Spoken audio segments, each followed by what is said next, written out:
Hello guys. So yun na nga. For today's video is, pasensya na lang yung ingay ng aking mga anak. So yan po. So for today's video is, dahil ito ay ang ating vlog, 12 or 11 na ba? Mag-unbox tayo and sa susunod pa ng mga clips dito is, mag-arrange tayo ng ating nail set. Nail set ba tawag yun? O yung, basta yung ano, yung mga nails ko pang soft shell extension. So yun nga, itong ating order for today is this. Ang ating Pure. UV lamp Pure. So yan. Yan po mga natin. Yung maliit siya. Kasi yung Pure na binili ko is yung makiklik. Yung ginagamit talaga ng mga nail tech. So, hindi ko naman inaano na magiging nail tech ako. Pero, for personal use lang kasi. Kaya, bumibili ako. So, this is black. Yan. Maliit lang pala siya. Tapos natutupik. Yan siya mga nail. Yun. May UV lamp na, may Pure lamp na po tayo. Let's try it. So, yan mga mima ko. Yan. May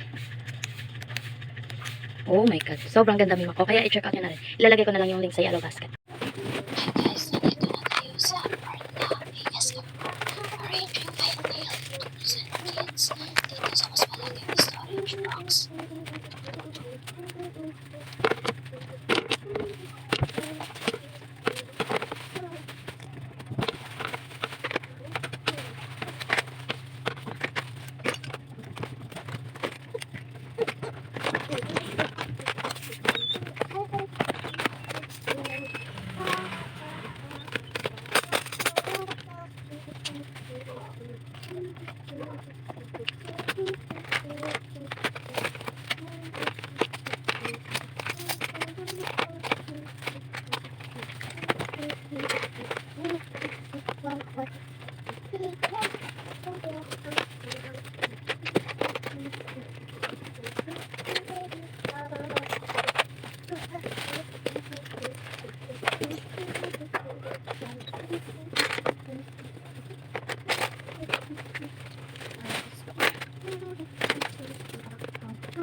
So, wala na tayong maraming dada. Tatapusin na natin tong video na to.